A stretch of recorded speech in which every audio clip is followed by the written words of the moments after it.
Hey guys, welcome back to my channel. In today's tutorial, I am going to show you how to add swashes to your script fonts. If you don't know what swashes are, they are the long curvy lines at the end or the beginning of a word typed in script. Not all script fonts have the options of using swashes, but when you download your script font, it will indicate if it has swashes or not. So we're going to start here in Creative Fabrica, and I am going to show you how to download a font to your computer if you aren't sure how to do that. I've already downloaded the font to my computer, but I am going to walk you through the steps. Today I am downloading Heart Style, so I'm going to click download. Then click on the download button up top. Double click. It will bring you here. You have these two options. I haven't really found a big difference in the two options when downloading, but today I'm going to click on this second one. Now, once it comes up, it would say cancel or install. Right now it says keep both, skip, or replace because, as I mentioned, I already have it downloaded to my computer. So in this case, this is where you would click install. Once you click install, it will be on your computer. I am going to click skip.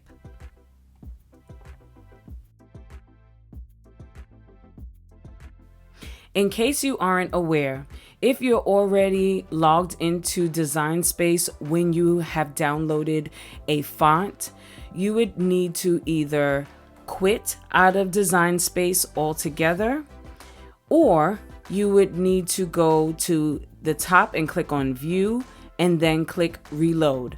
By doing either of these things, you are refreshing Design Space, so your new font will be in the font drop-down box as an option. I am going to click on text and type in Faith. Move this over just a bit, and then go to font and click on the drop-down box. Here, where it says Cricut, is where all the fonts that Cricut offers. When you click on System, that's where you will be able to find all of your downloaded fonts. So I'm going to type here in the search box, Heart. And here is Heart Style. Now our word is in the font we want to use, but there are no swashes added to the beginning or the end of the word. Let me show you how to get your swashes. Now, I do want to apologize to those who don't have a Mac computer. I am working on a Mac. However, if you know where to find your fonts on your computer, you should be able to find your swashes in that area.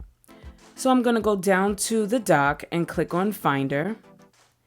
And I want to double click on Applications, go to the magnifying glass and type in Font Book. Font Book pops up. I double click. And this is where all of your fonts are stored. And I want to look for Heart Style. Here it is here. I'm going to double click. This is where you will find all your swashes. There are no swashes for capital letters, but only on the lowercase letter. Here are the swashes that Heart Style offers. So they offer a short swash with a heart in the middle, then this longer curvy line swash, and then this curvy line with the heart in the middle. For this particular project, I am going to use just the curvy line. As you see here, you see the swash in the beginning of the H, and then here you see the swash at the end of the H. So you would use this one if you have it at the beginning of your word, or you would use this one if you have an H at the end of your word. Our beginning letter is F, so I want to click the swash that's at the beginning of the F. I'm going to right click and click on copy. Go back to design space, and I only want to highlight the F. I'm going to right click again, click on paste. I also want to add a swash to the H, so I'm going to go back to my font area and click on the ending swash H. Once again, right click, click copy, back to design space, and I want to highlight this H and click paste. And now we have swashes at the beginning and the end of the word.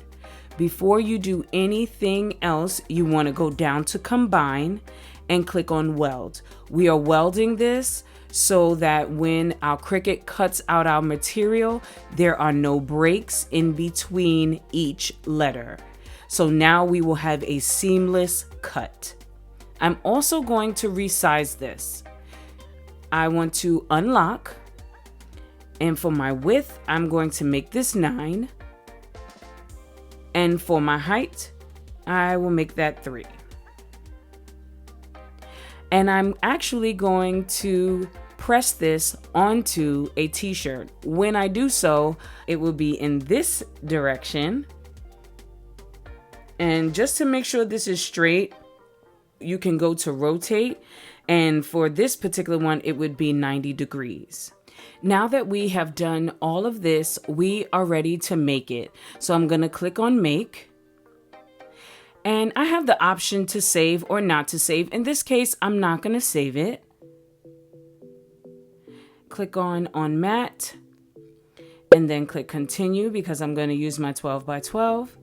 It's okay that it's facing this direction because once I'm ready to put it on my shirt, I will put it in the direction I want it to be. But what I do want to do here is toggle the mirror because we are using iron-on material. Then click continue. And then I'm going to click on everyday iron-on and my Cricut will cut it out from here. When you are using HTV or iron-on material, you will get a reminder here saying to make sure that the design is mirrored.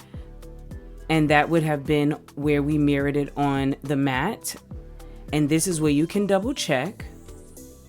And it also tells you to make sure your material is shiny side down. So that's just the tip in case you weren't aware of that. So the design is all cut out and ready to be weeded. I'm going to start with the negative space around the word faith. This HTV is Caesar Easy Weed. It is the brand I use on a regular basis. I like it because it's easy to work with, and as its name states, it's also easy to weed.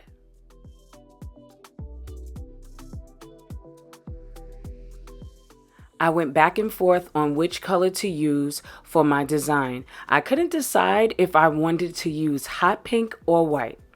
Clearly, I chose white for something simple and easy to match with when I decide to wear the shirt.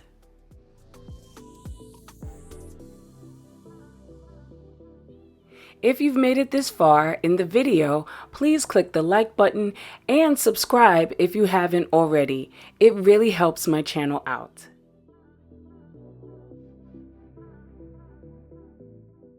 Now let's get the design on the shirt. I've already pre-pressed the shirt. I'm going to quickly lint roll it to prepare for pressing the design.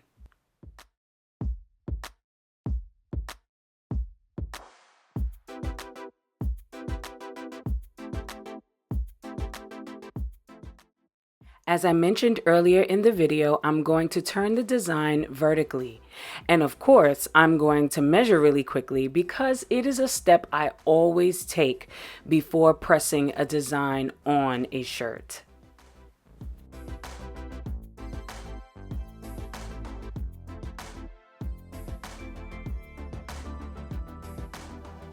Time to go over to the heat press.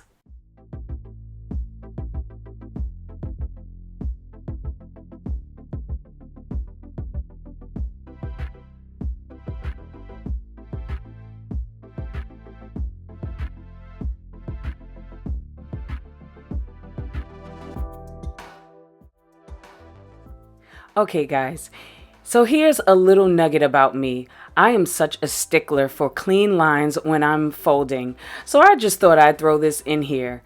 But the shirt came out so nicely, and this is what it would look like if you decided to use swashes on a shirt. Of course, you don't have to turn it vertically, but I think it gives it just a little razzle dazzle.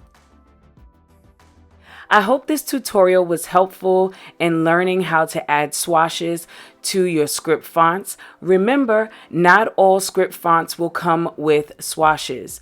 If you have any questions, please leave them down below in the comment section. And don't forget to comment, share, like, and subscribe. And I'll see you all in my next one.